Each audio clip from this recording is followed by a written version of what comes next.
할렐루야. 하나님께서 여러분의 삶에 놀라운 은혜를 함께 하시기를 축복합니다. 신약 성경에 보면 예수님께서 어떤 산에 올라가셨는데 온 몸이 흰색으로 변화되었습니다. 그래서 이 세상의 세탁업자들도 그렇게 희게 할 수 없을 정도로 희게 되었는데, 그때 예수님께서 만났던 두 사람이 바로 구약의 모세와 엘리야입니다. 모세는 율법을 대표하는 사람이고 엘리야는 예언자, 예언을 대표하는 사람이고, 그래서 율법과 선지자를 대표할 때 바로 모세와 엘리야가 등장하게 됩니다.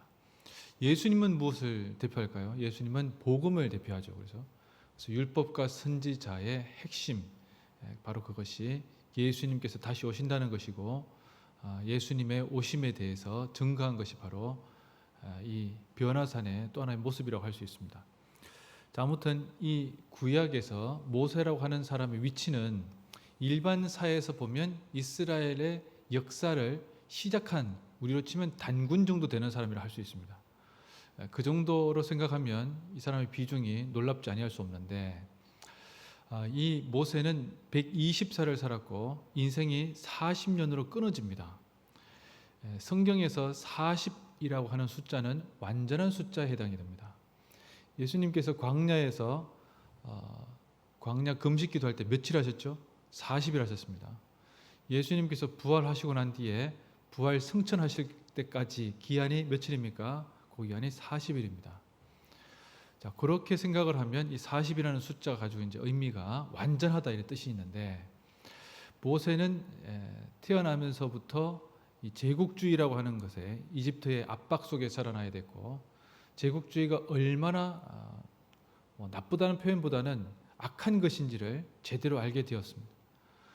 그래서 제국주의가 다른 나라로 원정을 떠날 때에 자국 내에서 반란을 일으킬까 두려워해서 이집트가 어떻게 했습니까? 이집트 내에서 갈수록 확장되어가는 이 히브리 민족을 말살하기로 작정을 하고, 남자아이들이 태어나면은 죽이고, 또는 나중에는 신고를 안 하니까 나일강에 던져버렸습니다.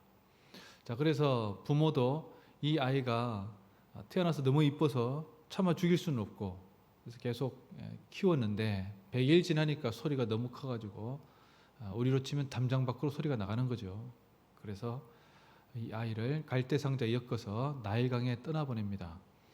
또 어떤 사람들은 이 이집트 왕자가 되는 이 공주가 목욕하러 오는 곳에서 그쪽을 보고 이렇게 탁 밀었다고 얘기하는데, 뭐 그 정도까지인지는 모르겠습니다만은, 아무튼 공주가 이 아이를 보고 너무 이뻐서 그 아이를 데려오죠. 그래서 이름을 모세라고 합니다. 물에서 건져냈다 이런 뜻입니다.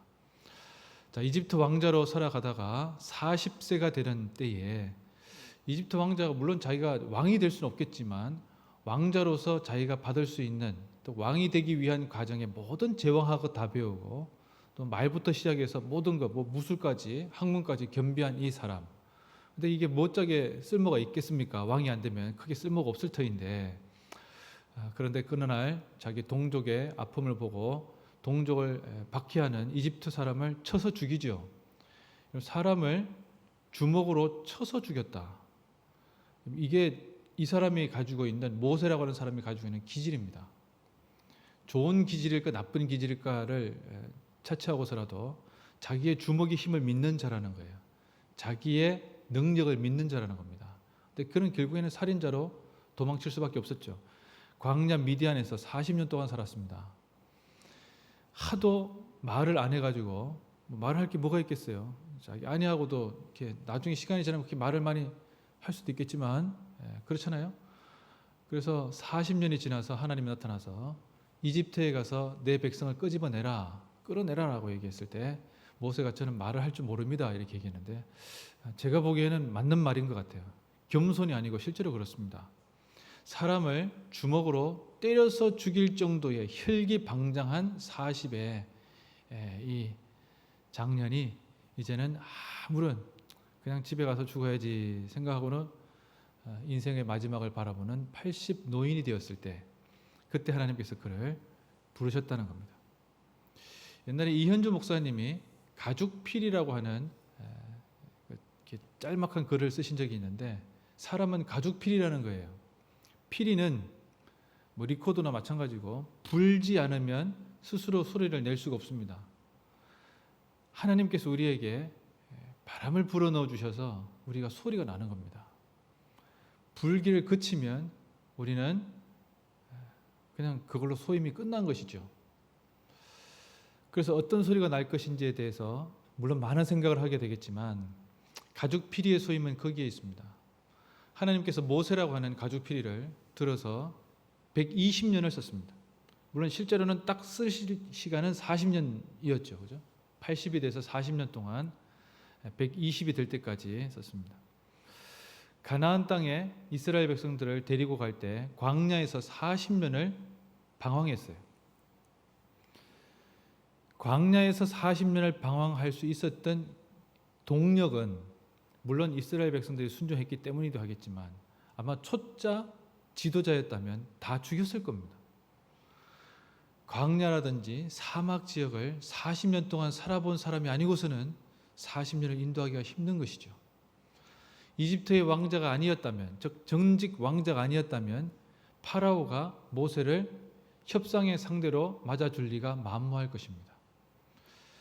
내게 주어져 있는 고통이나 내게 주어져 있는 아픔이나 내가 처한 상황이 때로는 내가 가지고 있는 혈기를 부려서 처하게 되는 답답한 상황이 될지라도 때로는 하나님께서 그를 쓰실 수가 있는 것입니다. 그러나 모든 사람이 다 혈기를 쓴다고 해서 하나님께서 쓰시리라는 보장은 없습니다. 하나님께 대한 신뢰가 있느냐에 대한 질문입니다. 오늘 히브리서 11장의 본문은 모세가 했던 모든 일들이 믿음에서 비롯되었다 이렇게 얘기를 합니다. 저는 이 본문을 믿음이라고 쓰고 순종이라고 읽어야 된다고 생각합니다. 순종은 하나님께 대한 신뢰 속에서 시작되는 것입니다. 순종의 본질은 하나님의 위대하심에, 하나님의 전지전능하심에, 인간과 다른 하나님의 놀라운 능력에 기인합니다. 그 기인의 본질은 무엇인가 하면 하나님은 우리 인생을 이끌어 주신다는 것이지요. 이것을 믿느냐 믿지 않느냐가 대단히 중요한 차이가 아닌가 싶습니다. 여러분들 오늘 이 아침에 주님의 성전에 나올 때 하나님께 대해서 어떻게 생각하며 나오셨습니까? 또 올해 안에 2023년 어떤 하나님을 고백하며 살기를 원하십니까? 어떤 하나님에 대한 기대를 가지고 계십니까? 여러분 모든 것의 시작은 믿음이고 그 믿음의 본질은 순종에 있고 또 더 나아가면 그것이 바로 효도입니다. 하나님께 효도하는 것, 그것은 하나님의 말씀에 순종하는 것입니다. 우리의 육신의 부모는 때로는 실수를 많이 하죠. 그렇지 않습니까? 자녀를 키워볼 때 우리가 다 초짜잖아요. 잘 안 됩니다. 근데 하나님은 초짜가 아니에요. 하나님은 사람이 자녀가 가지고 있는 가장 좋은 것으로 주기 원하시고 또 가장 좋을 때에 또 가장 좋은 것으로 베푸시고 때로는 데려가십니다. 우리가 이것을 기억하고 오늘 하루의 삶을 살아갈 때 하나님의 뜻에 순종하고 내게 주어진 일들이 때로는 나의 기질 속에 실수한 것이라 할지라도 하나님 좀 변화시켜 주십시오. 겸손하게 주님 앞에 기도하고 간구하면 하나님께서 우리를 쳐서 복종시키고 하나님의 뜻에 맞닿는 삶으로 살아가게 해 주실 줄로 믿습니다. 오늘 하루도 그렇게 살아가도록 합시다. 기도하겠습니다.